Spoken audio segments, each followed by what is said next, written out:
자, 안녕하세요. 3학년 동아시아사 수업 시작하겠습니다. 수업 시작하기 전에 출석 체크 안 한 사람은 나가서 지금 출석 체크 하고 오고, 그다음에 오늘 하루 안에 그 댓글 꼭 다 달도록 하세요. 오늘 약간 녹음을 선생님 몸이 안 좋아서 조금 설명이나 이런 부분이 늘어질 수 있습니다. 그리고 이때까지 PPT를 보고 이렇게 했는데 중심으로 하고 필요하면 요 수능 특강을 보고 했는데 여론이 수능 특강을 중심으로 해달라고 이렇게 그게 더 편하다고 PPT를 하면 PPT 있는 부분을 수능 특강에서 찾는 게 너무 힘들다 그래서 이제 저 수능 특강을 중심으로 이렇게 하고 필요할 때 사료나 이런 것들 볼 때 PPT를 보도록 하겠습니다. 우리 지난 시간에 당대의 동아시아 국제 관계에 대해서 봤는데, 이 당대 동아시아 국제 관계의 핵심은 뭐냐 하면 당이라는 강력한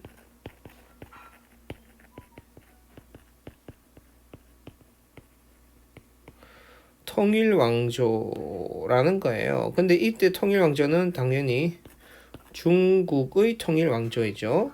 그렇기 때문에 중국이 강력한 당이라는 통일왕조가 등장하면서 중국 내에서는 질서를 완전히 정리했고, 이제 중국 주변 민족들에 대한 질서를 수립한다. 누구 중심의? 당 중심의 질서를 수립합니다. 근데 이게 진짜 어려운 게 주변의 여러 민족들과 나라들을 한 나라 중심으로 질서를 완벽하게 수립한다는 건 매우 어렵습니다. 그래서 대체적으로 당은 그런 부분들을 수립했지만 때에 따라서는 그렇게 잘 되지 않는 경우도 있었다. 그래서 최소한 이 그 강력했었던 당마저도 그것을 일괄적으로 중국 중심의 조공책공 관계를 일률적으로 수립하지 못했다라는 거예요. 그래서 보면, 신라와 당은 어느 정도는 이 조공책공 관계를 수용했지만, 하지만 그 와중에도 자국의 이익을 침해될 때는 강력하게 대응을 했다라는 거예요. 대표적으로 나당 전쟁, 다음에 발해의 산둥반도 공격 이런 것들이 있었죠. 그다음 일본 같은 경우에는 그러니까 지금 요 순서를 가만히 보면 여기 1등급 국가 당 중심에서는 아주 친당 국가들인 거죠. 여기 2등급 국가 조금 멀어진 국가. 요거는 얘들은 거의 뭐 관계가 인마들은 언제든지 우리를 공격할 수 있는 놈들. 그렇지만 전략상 뭐 이렇게 무역은 하는 애들 뭐 요 정도쯤 되는 겁니다. 그래서 보면 당과 일본 같은 경우에는 당과 조공 관계만 맺었어요. 책봉은 하지 않았습니다. 그래서 문물 수용을 위한 거였죠. 이렇게 이야기했었고 신라와 발해와 사신을 교환했는데 이 부분과 관련해서 이걸 좀 봅시다. 신라하고 신라 발해와 일본의 교류인데 신라의 같은 경우에는 통일 이후에 일본과 관계를 개선합니다. 왜 이 말 속에는 이전에 어땠죠? 통일하기 이전에는 일본은 백제와 사귀었죠. 그래서 vs 신라하고 싸웠지 않습니까? 대표적으로 이거를 보여주는 게 백강 전투. 계속 반복해서 지금 쌤이 이야기하는 이런 것들은 중요하다는 거예요. 그런데 그러니까 자연히 일본과 신라의 관계도 별로 안 좋았는데 통일 이후에는 관계를 개선했다. 그래서 사절도 교환했다. 그 이유는 뭐겠습니까? 당연히 선진 문물 수용이 그 목적이겠죠. 선진 문물 수용. 이 말은 선생님 또 이 말을 하는 이유는 당연히 당연하겠지만 선진 분부를 수용할 수 없는 상황이 올 때는 관계를 끊겠다 이 말입니다. 끊어지는 것이 그게 또 당연히 국제 관계의 모습이에요. 자, 그 다음에 규슈의 다자이후를 통해서 불교 사상을 전파했다. 요거 우리가 알아둘 필요가 있습니다. 다자이후 한자로는 대제후라는 뜻, 제후 중에 큰 제후라는 뜻이고 규슈는 지역 이름이죠. 그래서 이거는 이 다자이후라는 건 쉽게 이야기해서 우리로 치면 뭐 예를 들어서 뭐 약간 비슷하지만 이거는 외교부나 혹은 관세청 뭐 이런 거하고 비슷합니다. 비슷해요. 그래서 이 다자이후라는 것을 설치해 가지고 신라나 이런 데서 오는 여러 가지 선진 문물들을 수용하는 기관으로서 만들었다. 이렇게 보면 됩니다. 그래서 불교 사상 등 문물을 전파했다. 나중에 되면 이 다자이후가 원래 많았거든요. 규슈 지방에 여러 개 있었어요. 근데 이제 이들이 선진 문물을 수용해서 중앙 정부에 이렇게 연결시켜 주다 보니까 나중에 이 다자이후의 힘이 점점 커져서 이들이 중앙 정부 일본의 정부 입장에서는 이들이 또 이제 반란 세력 비슷하게 독자 세력화해 나가니까 나중에는 여러 개의 다자이후를 다 없애버리고 하나의 다자이후만 남기고 다 없애버리는 이런 것도 취해요. 그래서 그런 거 나중에 또 설명할 기회가 있으면 설명하고 발해 같은 경우에도 신라의 견제를 위해 일본과 활발히 교류했다. 이것도 보면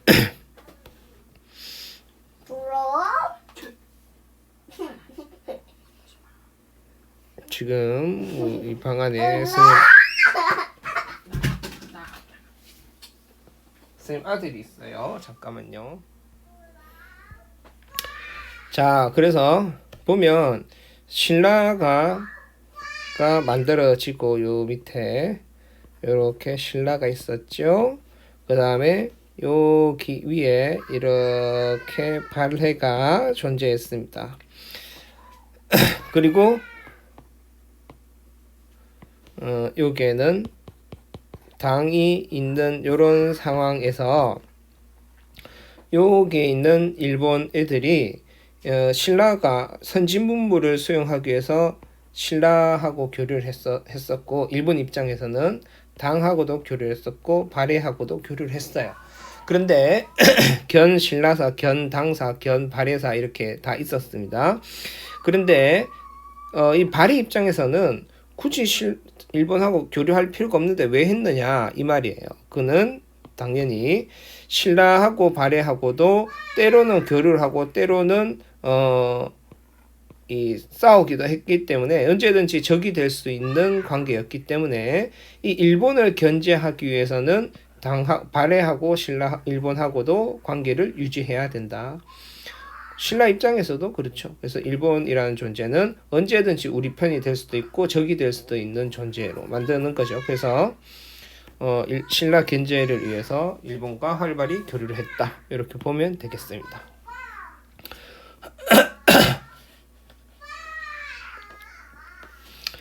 자, 돌골 위구르 토본과 당의 관계예요. 이거는 이제 당 중심의 조공 책봉 관계를 수용하지 않아요. 이들은 돌골 위구르 토본은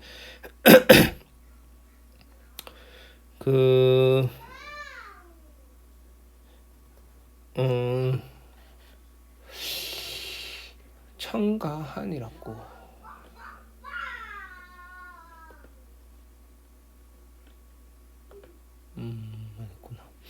자, 돌골 위구르 토본의 관계는 아주 힘에 의한 관계였습니다. 그래서 기본적으로는 돌골 위구르 토본은 당의 관계를 수용하지 않아요. 이거 조금 보자면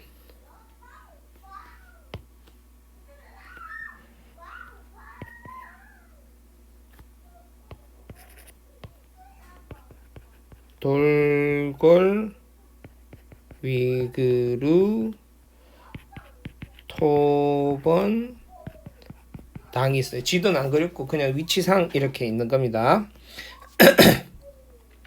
이렇게 있다면 이들의 관계는 어떠냐? 기본적으로 이 유목민족이기 때문에 농경민족인 당에 대해서 기본적으로 조금 민족주의 이질감이 있죠. 그래서 당 중심의 외교 관계가 형성되는 것에 대해서 거부합니다.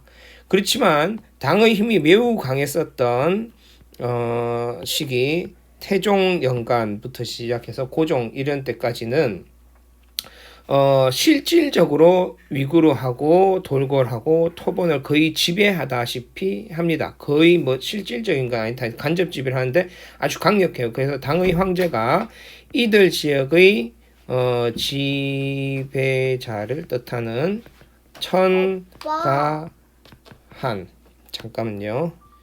그렇게 되다가 당도 계속 강할 수는 없겠죠. 그래서 당이 조금 약할 때는 당이 아주 올라가서 이 꼭대기에 있을 때는 천가한의 지배자가 되다가 조금 약해지기 시작하면 서로 대등한 관계에서 그 책봉을 거부하고 위구르하고 돌궐 토본은 책봉을 거부하고 교역만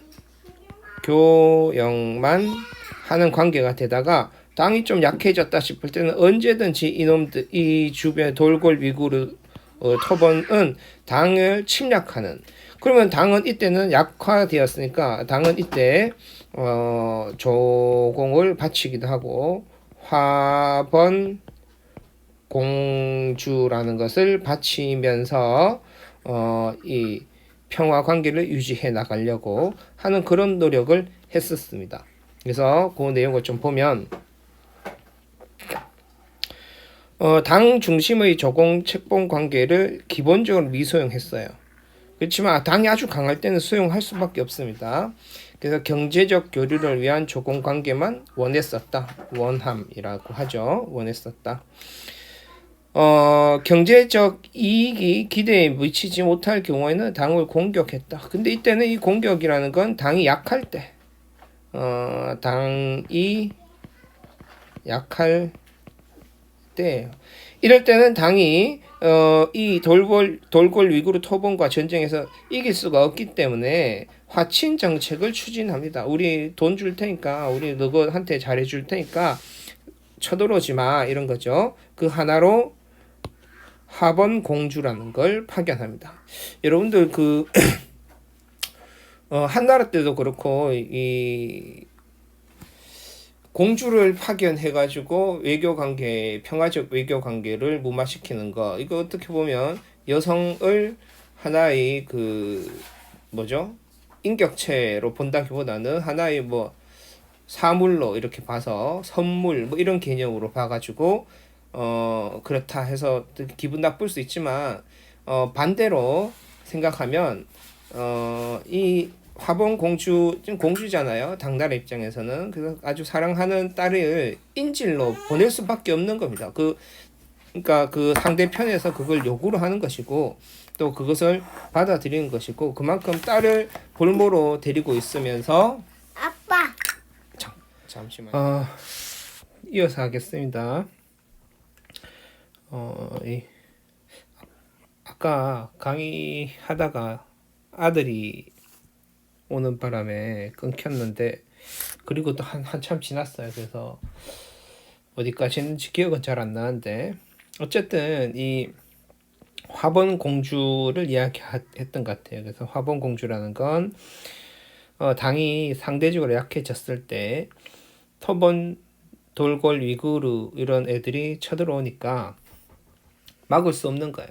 그러면 전쟁하기보다는 황제의 딸들을 이 토본 위구르 돌궐의 지도자나 왕에게 선물로 바치는 겁니다. 그러면 이 전쟁하지 않고 이 당이 앞으로 말을 잘 듣는다는 뜻이구나라는 증표로 딸을 바치는 거죠. 그러면 전쟁하지 않는데 딸들 현대 사회에서 딸들의 입장에서는 뭐 이런 야만적인 게 있나 생각할 수도 있지만 뭐 이게 이제 당시 왕조 국가의 입장에서는 하나의 인질이었고 보내는 아버지의 마음도 편치는 않았을 것이고 가는 딸의 마음도 본인의 책임이 막중하다는 것을 느꼈을 것이고 이거 사실 아들만 그런 게 아니라 딸만 그런 게 아니라 아들도 갑니다. 그래서 저 뭐죠? 병자호란 이후에 복림대군하고 효명세자가 청나라에 인질로 잡혀가죠. 그런 식으로 아들도 인질로 잡혀가기도 하고 또 이제 여자 같은 경우에는 그 나라의 왕이 되게 이 뭐 여자를 탐한다 이러면은 딸을 꼭 보내기도 하고 아니면 딸보다 그 궁궐에 있는 궁녀 중에 예쁜 여자를 바치기도 한다거나 뭐 이런 식으로 되는 겁니다. 아니면 또 거꾸로 그 나라의 공주가 뭐 이렇게 많다 이러면 이 아들을 공주한테 시집을 장가를 보내기도 하고 뭐 그렇게 했어요. 어쨌든 그 화본 공주라는 걸 파견했었다라는 거. 이 화본 공주 있죠. 그래서 중원 왕조가 전략상 인접 국가의 왕에게 시집 보낸 황제나 황족의 딸을 이야기합니다. 그래서 뭐 이런 것들이 있다라는 겁니다. 문성공주가 아주 좀 유명하죠. 그 다음에 결국 자국 중심의 천하관이 대두한다라는 것인데 이거는 당의 입장에서도 그렇고 혹은 발해 혹은 신라 일본의 경우도 등등등 있었습니다. 그래서 당의 입장에서는 아주 당이 강했을 때는 당의 입장에서 자국 중심 천하관이었고 당이 그 뒤에 좀 약해지거나 주변에 있는 뭐 돌골 위구르 같은 경우에도 강해지고 나면 자국 중심의 천하관을 드러내놓기도 합니다. 그래서 동아시아 각국은 주변 국가의 외교 관계에 자국을 중심에 놓고 조공책봉의 외교 형식을 활용했다라고 이야기합니다. 그래서 독자적 연호와 군주의 칭호를 사용했다라는 거죠. 이 부분 조금 설명을 하자면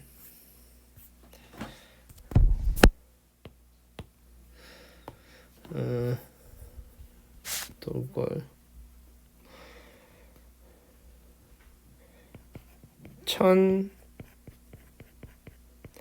천하관이라는 건 다르게 이야기하면 세계관이에요. 즉 천하 하늘 아래 모든 거죠. 즉 세계에 대한 인식인데 자국 중심의 천하관이죠. 그래서 자국 중심의 천하관이라는 건 전 세계의 중심이 자국이다. 혹은 자국 중심으로 세계가 돌아간다. 뭐 이런 생각들을 가지고 있다라는 겁니다. 그래서 이런 그러니까 여러분들 천하관이라는 것은 그냥 어떤 하나의 고유 명사라기보다는 그러니까 보통 명사라기보다는 고유 명사에 가깝습니다. 그 천하관이란 말 자체가 이러한 뜻을 내포하고 있다라고 생각하면 됩니다. 즉 말하자면 어떤 나라가 천하관을 보유하고 있고 드러낸다라고 한다면 그것은 통상적으로는 100%는 아닌데 통상적으로는 자국 중심으로 전 세계를 생각하고 있고 전 세계의 중심이 자국이다라고 생각하고 있을 때 그 나라는 천하관을 가지고 있다라고 이야기할 수 있어요. 아니면 이런 뜻이 아니라면 천하관이라고 한다면 통상적으로 그냥 중국 중심의 세계관을 또 천하관이라고 이야기할 수 있습니다. 그래서 우리가 여기에도 보면 요렇게 딱 집어서 표현을 하죠. 그래서 자국 중심의 천하관이라고도 표현을 하는 겁니다. 그러면 보통 중국에서 이러한 천하관을 통상적으로 가지고 있었죠. 중국의 천하관. 중국 중심의 천하관, 그러니까 중국에서 이 천하관을 드러낼 때, 사용한 방법이 무엇이다? 조공, 책봉, 관계. 그 다음에 연호, 사용. 요런 것들이, 통상적으로 있었어요. 그 다음에 세 번째, 황제, 칭호, 사용입니다. 이런 것들을 했어요. 그래서 조공, 책봉 관계라는 건 지금까지 뻔질나게 설명했기 때문에 더 설명할 필요가 없을 것 같고, 그래서 조공을 해주는 조공국은 그 자국 중심 천하관에 들어가는 것이고, 책봉국은 그 주변국으로 인식하는 거죠. 상대국이 그렇게 생각하든 안 하든 이거는 자신들의 세계관을 그렇게 드러내는 거예요. 두 번째는 연호라는 걸 사용하는데, 이 연호라는 건 그 옛날에는 지금처럼 2020년, 2019년, 2018년 이렇게 연도를 나타내주는 것이 딱히 없었어요. 없었기 때문에 통상적으로 어떻게 사용하느냐 하면, 예를 들어서 문재인이 대통령이 된 지 1년 이렇게 하는 겁니다. 근데 이게 우리나라는 지금은 대통령제고 민주주의니까 문재인 좋아하면 문재인 대통령께서 1년째, 임기 1년째시다라고 이야기하기도 하고, 문재인을 싫어하면, 재인이가 1년 된다, 나라 꼴이 문제다, 뭐 이렇게 이야기하기도 하겠죠. 그래, 어쨌든, 근데 옛날에는 왕이었으니까, 만약에 문재인이 왕이다, 그러면 문재인이라고 이야기하는 순간 누가 들키면은 잡혀가서 모가지 날아갑니다. 사형이에요. 그렇기 때문에 이 왕이 내 이름 백성들이 몇 년인지 모르는데, 몇 년인지 원래가 몇 년이냐, 그러면 문재인 1년이야, 문재인 2년이야, 이렇게 밖에 표현할 길이 없는데, 근데 문재인을 붙이면 사형을 당하니까 왕이 나 대신 사용할 명칭 한 개씩 정해줘요. 예를 들어서 인안이라고 예를 하는 겁니다. 예를 들면, 그러면 더 하면, 예를 들어서 정관이라고, 정관의 정관이라고 해주는 거예요. 그러면 원래 몇 년이야? 문재인 1년이야. 이러면 잡혀가서 죽지만, 정관 1년이야. 그러면 그거는 정당한 겁니다. 왜냐?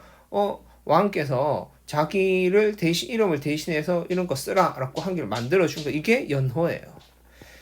연호입니다. 근데 여기서 또 조금 한 단계 더 복잡해지는 건, 이런 식으로 만들어지는 이 연호는 누구만 사용할 수 있다? 세상에서 오직 황제. 우리나라에서가 아니에요. 이 세상에서 오직 황제만 사용할 수 있어요. 다시 이야기하지만 위계서열상 황제가 있고, 그 밑에 왕이 있고, 그 밑에 경대부라는 어떤 신하들이 있는 겁니다. 그러면 조선의 왕이죠. 조선의 황제가 아닙니다. 그래서 명나라 황제이죠. 그러면 이러한 연호는 황제만 사용할 수 있고, 왕은 만들 수 없다는 거예요. 그러면 예를 들어서 중국 중심의 세계관이면, 중국이 연호를 만들면 조선, 일본, 베트남, 티베트, 몽골 전부 다 중국 황제가 만든 연호, 예를 들어 중국 황제가 정관이라고 칭했으면 중국 황제가 만든 연호만 사용해야 돼요. 그래서 실제로 거의 대부분이 그렇게 사용했습니다. 그런데 순간적으로 이 황제의 힘이 약화되고 주변국의 힘이 강했을 때 예를 들어서 고구려 같은 경우, 발해 같은 경우, 신라에서도 고려에서도 몇몇 왕들은 몇몇 시기에 주변국의 왕들은 독자적인 연호를 사용했습니다. 그 중에서 중국이 연호를 사용한 게 기분 나빠서 이 새끼 이거 찾아가서 한번 조져야지 이래가지고 찾아가서 조진 경우도 있고 아니면 주의를 준 경우도 있습니다. 그래서 연호라는 것은 황제만이 사용하는 천하관을 드러내는 표식이었다라는 거. 두 번째, 황제 칭호의 사용입니다. 그래서 동아시아에서 중국같이 이렇게 통일제국, 당나라와 같이 통일제국이 딱 들어서는 경우에는 황제가 동아시아에 한 명 있습니다. 중국 황제. 거꾸로 근데 중국이 분열되어 가지고 다원화된 세계, 즉 중국도 고만고만하고 중국도 분열돼서 고만고만하고 주변에 고구려 같은 큰 나라도 있고 티벳 같은 큰 나라도 있고 그런 경우에는 각 지역마다 전부 다 황제가 있는 거예요. 그래서 황제가 2명, 3명이 되기도 하는 거죠.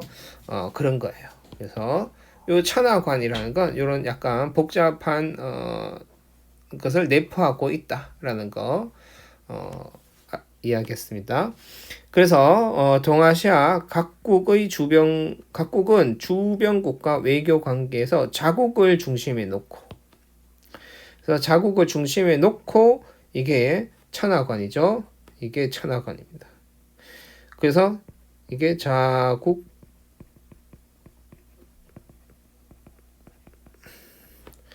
관이죠. 그래서 독자적인 연호와 군주의 칭호를 사용했다라는 겁니다. 자, 당이 화본공주를 파견했어요. 북방의 만이는 오랑캐를 이야기하는 이야기입니다. 유목민족 등 우리 동이족도 동이라고 하죠. 그래서 동쪽에 있는 오랑캐, 만이융적 이렇게 표현했습니다. 그래서 뭐 어쨌든 오랑캐인데 예로부터 대대로 중원에 침범하여 난폭한 짓을 해왔다. 이 새끼들 이거 아주 무식하고 난폭한 새끼들이야 라는 겁니다. 지금 철록의 설련타는 완강하다. 이에 대한 대책을 서두르지 않으면 안 된다라는 거죠. 그래서 돌궐을 이야기해요. 돌궐이 아주 강하기 때문에 대책을 세우면 안 된다. 저들에게 화친을 바라게 하여 혼인의 인연을 맺는 것이 좋다. 그래서 혼인을 맺도록 하자. 그래서 북방민족의 습속은 여인의 권세가 강하여 무슨 일이든 여인의 주장에 좌우되는 일이 많다고 한다. 그뿐만 아니라 내 딸이 자식을 낳는다면 그 아이는 내게 외손자가 된다. 외손자란 반드시 중국에 대한 침략을 일삼지 않을 것이다. 지금 이런 걸 이야기하는 거죠. 자, 이어서 하겠습니다. 그래서 당의 화본 공주 파견과 관련된 사료 꼭 한번 읽어보도록 하세요.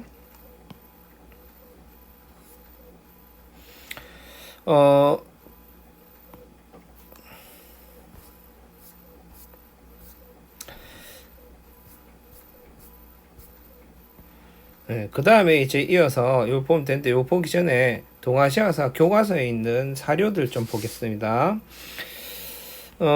그 한과 흉노인데 다 읽으려 하니까 시간이 너무 오래 걸려서 그냥 한번 쭉 읽어보세요. 보면 이제 흉노에 투항하는 자가 많았대 한나라 가운데서. 그리고 이 묵특이죠. 흉노의 왕을 묵특이를 했죠. 언제나 약탈도 했고. 그래서 한나라 고조가 고민 끝에 공주를 선우의 연지는 선우의 왕비를 이야기합니다. 상께하고 뭐 이렇게 해서 형제의 나라가 되기로 약속했다. 그래서 한이 고조 때는 흉노가 특히 묵특선우라고 했죠. 이때 선우는 이 흉노가 강하고 한이 약한 외교 관계. 그러니까 지금 계속 이야기하고 있는 건 조공책봉 관계가 일률적이고 항상 그 고정된 건 아니었다라는 겁니다. 후한과 외는 외의 노국, 이 노국은 노예의 나라를 뜻하는 거예요. 그래서 외 지들 스스로 노국이라고 이야기하지 않았고 그냥 외가 와서 막 굽신굽신 거리면서 곡물도 갖추고 오고 좀 선진문물 좀 주세요 하니까 중국에서 후한서이죠. 후한서에서 외를 노국이라고 표현한 거예요. 노예의 나라 뭐 이런 뜻이에요. 광무제가 인수를 주었어요. 책봉을 한 것이죠. 그렇게 됩니다. 그럼 우리가 여기 보면 당과 조공 관계만 맺었잖아요. 그러면 이게 마치 중국과 조공 관계만 맺었다라고 생각하는데 그렇지 않아요. 지금 여기에 보면 후한과는 책봉도 맺었는 거죠. 이런 식으로. 이게 정식 책봉은 아닌데 도장을 줬다는 그 일종의 책봉의 의미도 되거든요. 그래서 그렇게 고정적으로만 생각하면 안 되는 겁니다. 고구려와 돌궐의 관계인데 이것도 보면 이 괴민 카칸이 이제 돌궐의 카칸이니까 돌궐의 왕이죠. 돌궐의 어떤 왕자나 한 그 정도 되는 겁니다. 왕이 이 수나라에 와가지고 장막을 설치해서 거기에 이제 있는 거예요. 거기에 고구려 사신이 와 있었는 겁니다. 근데 영량왕이 그러니까 이 양제가 이 돌궐의 장막에 행차했는데 보니까 이 돌궐에 카칸하고 고구려 사신이 함께 있는 걸 본 거예요. 그러니까 황제가 빡쳐가지고 돌아가서 너 고구려 왕한테 빨리 가서 나한테 기어오라고 해라. 안 기어오면 그렇지 않으면 장차 돌궐하고 가서 너 그 땅으로 쳐들어갈 것이다. 순행은 가겠다는데 이 왕이 갈 때는 다른 나라 왕이 또 다른 나라에 갈 때는 딱 두 가지입니다. 정복하러 가거나 항복하러 가거나 어쨌든 그런 뜻이에요. 그래서 그렇게 빡친 모습을 이야기합니다. 왜 이렇게 빡쳤느냐? 돌궐하고 수나라하고 또 언제든지 싸움이 일어날 수 있는 약간은 적대적인 관계였고 고구려하고 수도 약간 적대적인 관계인데 수나라 황제가 딱 돌궐 초소에 가보니까 고구려하고 같이 있단 말이에요. 그러면 이것들 둘이가 뭔가 내통하고 있구나라고 해서 오해를 살만한 일이죠. 그렇기 때문에 이제 빡쳤다라는 겁니다. 그 다음에 신라와 일본도 보면 이제 뭐 쭉 한번 읽어보세요. 보면 되고 토본과 당인데 이것도 쭉 한번 읽어보면 됩니다. 그래서 혼인 관계를 맺는 것이에요. 그 송첸캄포는 토본의 왕인데 아주 유명했던 왕이고 셌던 왕입니다. 그래서 요거 한번 쭉 넘어갈 테니까 한번 읽어보고 요것도 쭉 한번 읽어보세요. 자료 1에서 5회까지 나타난 외교 관계를 설명하는 것입니다. 보면 되고 이것도 쭉 한번 이건 아까 나왔던 거죠. 보면 돼요. 여기 또 나오나요? 이거 계속 나옵니다. 자, 그래서 이렇게 보면 될 것 같아요. 그러면 이제 북방 민족의 성장과 새로운 외교 질서를 봅시다. 동아시아 국제 질서의 재편인데 중국이 이제 당나라가 멸망하고 나서 5대 식국의 성립하게 됩니다. 5대 식국이라는 건 중국 화북과 강남으로 나뉘죠. 화북 지역은 예를 들어서 한 나라가 만들어지고 또 멸망하고 두 번째 나라 나오고 세 번째 나라 나오고 네 번째 나라 나오고 다섯 번째 나라 나와서 5대라고 하는 것이고 화북은 그런데 강남에는 여러 개 10개의 나라가 한껏 동시다발적으로 존재했다. 그래서 이거는 10국이 되는 겁니다. 그래서 화북엔 5대, 강남에는 10국 이렇게 되는 것이고 이 5대 10국의 성립은 이 절도사 체제예요. 이것도 동아시아사 진짜 개인적으로는 동아시아사가 참 의미 있는 교과목이긴 한데 또 한편으로는 좀 짜증나는 교과목이기도 해요. 이게 사실 이거를 다 여러분들이 이해하고 있다고 생각하고 나오는 거라서, 근데 사실 여러분들이 이게 다 외우고 있고 이해하고 있지는 않잖아요. 그러면 이런 거 하나하나를 설명을 또 계속 해야 되는 겁니다. 계속 되돌아가서. 그래서 한편으로 생각하면 되게 체계적이지는 않은 거죠. 주제에 맞춰서 나오니까. 그럼 결국 또 다 설명해야 돼요. 잠시만요. 그래서 요거는 그냥 2학년 세계사에서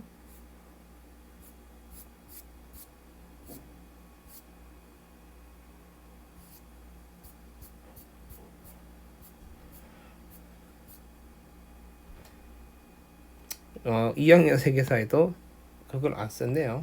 예, 넘어갑시다. 5대 식국 다 설명했어요. 그래서 당이 멸망하고 나서 5대 식국이 성립하는데, 이 5대 식국도 여러분들 당 멸망 자체가 절도사 주전충에게 멸망하죠. 그리고 5대 식국도, 즉 5대의 왕들도, 식국의 왕들도 모두 다 절도사였어요. 절도사였고, 절도사를 정말 그냥 간편하게 이야기하자면 군인입니다. 즉 말하자면 군인들이 반란을 일으켜서 당이 멸망하고, 각 지역에 있던 군인들이 국가를 세워가지고 혼란스럽게 서로 싸우는 시기가 5대 식국 시대였다라는 겁니다. 그 중에서 맹절도사 출신이었던 절도사였던 조광윤이 송나라를 건국하게 됩니다. 조광윤 역시 절도사였어요. 그래서 그렇게 되고 송을 건국하게 되고, 건국 후 중국을 통일해서 분열을 수습하는 거죠. 그래서 또다시 한번 중국에 송이라는 통일 제국이 형성되게 된다라고 보면 되겠습니다. 그러면서 중국의 입장은 그랬었고, 중국의 상황은, 북방의 상황은 거란, 서하, 여진이 성장하고 있으면서 다원적인 국제관계가 형성됩니다. 즉 말하자면 중국에서는 통일 왕조가 형성되고 주변에는 다원적인 국제관계가 형성되기 시작한다라는 거죠. 거란, 서하, 요입니다. 조금 있다가 지도를 통해서 위치를 보고 위치를 꼭 알아야 합니다.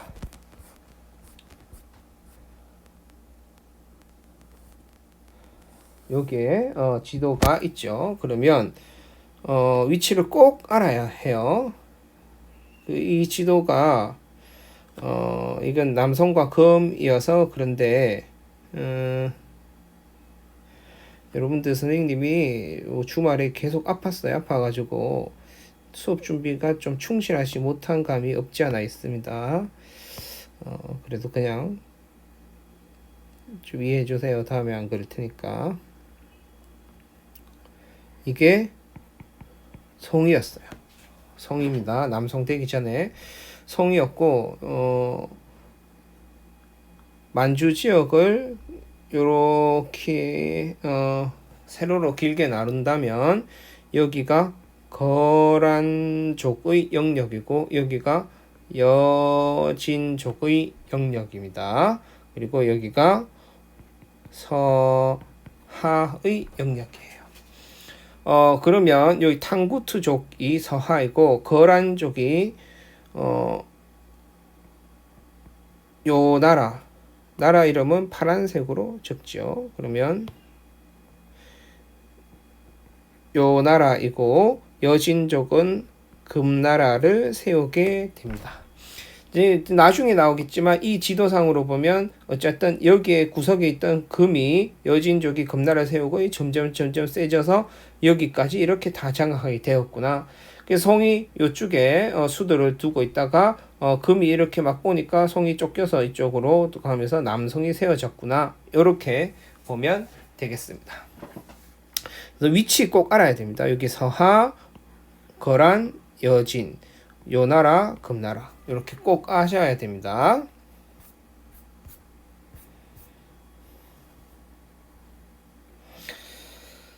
자, 먼저 거란족입니다. 거란족은 요 나라를 세우게 되는데 건국 자체는 야율아복이라는 사람이 이 요 나라를 건국을 했고 이 거란이 요거 중요하죠. 발해를 정복했습니다. 발해를 정복했고 그 다음에 이 요 나라가 어떻게 해서 중국에 처음으로 이 강세를 띠기 시작하느냐 하면 만리장성 이남에 요거 중요합니다. 연운 16주를 차지하기 시작해요. 그러면서 송을 압박하면서 전년의 맹략을 체결하게 되는데 잠시만요. 자, 방금 그 지도를 하나 가지고 왔습니다. 그래서 보면 연운 16주를 우리가 이해하는 것이 중요한데 전통적으로 이 만리장성은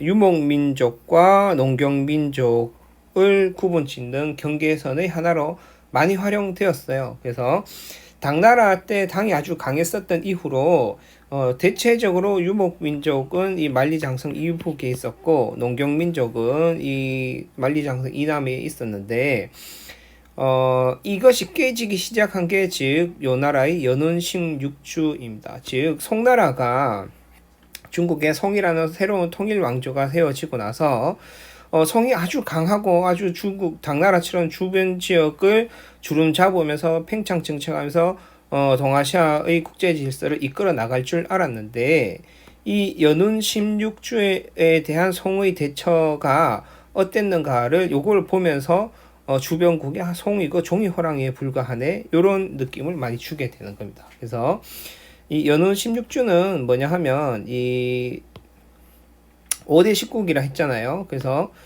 중국이 이렇게 나누어서 요 위에는 한 나라가 계속 번갈아 가면서 오고 요 밑에는 다 10개의 나라가 해서 서로 막 싸우는 이런 과정 중에 군사력이 압도적으로 이기지 못하니까 이 유목 민족들을 용병으로 쓰기 시작합니다. 유목 민족들의 힘을 데리고 오기 시작해요. 그러면서 거란 쪽에게 야, 너 통일하는데 도움을 좀 주면 우리가 땅을 좀 줄게 라고 해서 약속하고 땅을 줬던 것이 어디냐? 만리장성 이남의 이 16개 주 연운 16주입니다.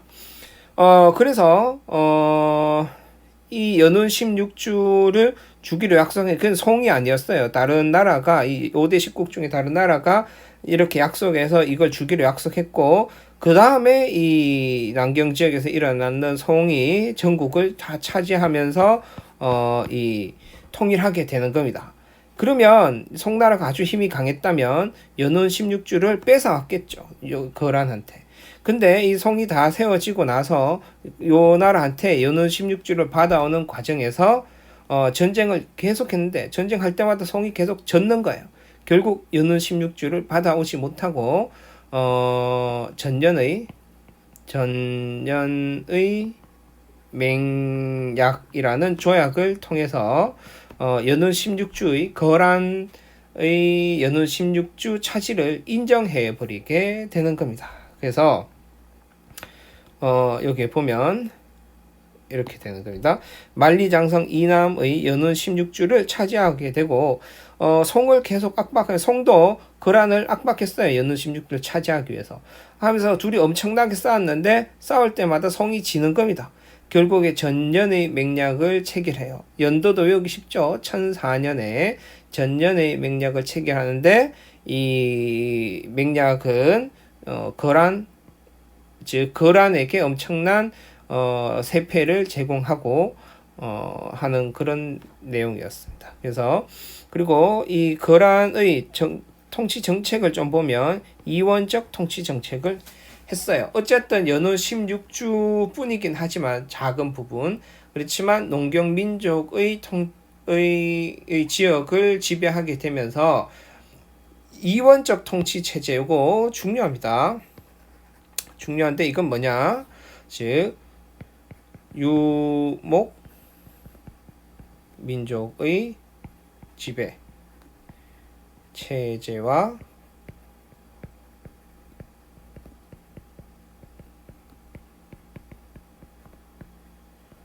체제를 달리하는 것이었습니다. 그래서 유목민족은 상대적으로 북쪽에 있죠. 그래서 북면 관제로서 통치를 하고 농경민족은 남면 관제로서 통치를 하는 것이 이중 통치 체제였습니다. 이것은 무엇과 비교해서 여러분들이 생각하면 되느냐 하면 이것과 가장 대비되는 것은 효 문제의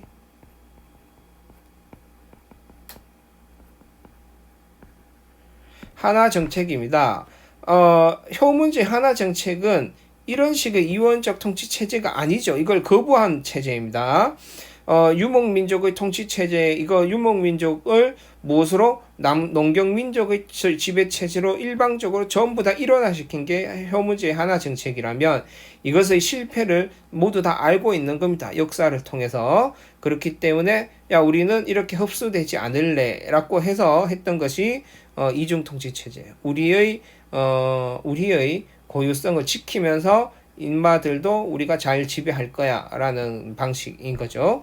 그래서 고유의 관습을 유지하기 위해서 노력해서 거란 문자 등도 사용합니다. 여러분들 이거 이원적 통치체제라는 말 그 내포된 의미 속에는 고유의 관습을 유지시키기 위한 노력이 있었다는 걸 이야기하는 것이고 이원적 통치체제가 중요하다는 만큼 고유 관습을 유지하기 위한 노력으로 그런 문자 사용되었다. 이런 것도 시험의 한 포인트가 됩니다. 이것도 중요해요. 오늘 진도가 진짜 별로 안 나갔는데 이거 하나 지난 시간에 이걸 다 했던 것 같아요. 그래서 요것만 한 것 같죠? 네. 이번에는 이렇게만 하고 넘어가죠. 선생님 오늘 이번 주에 몸이 진짜 너무 안 좋아서 수업 준비도 제대로 못해서 이것도 못 찍을 만한 거를 겨우 찍었어요. 그래서 이번 주는 이렇게 하고 다음 시간에 좀 더 나가도록 합시다.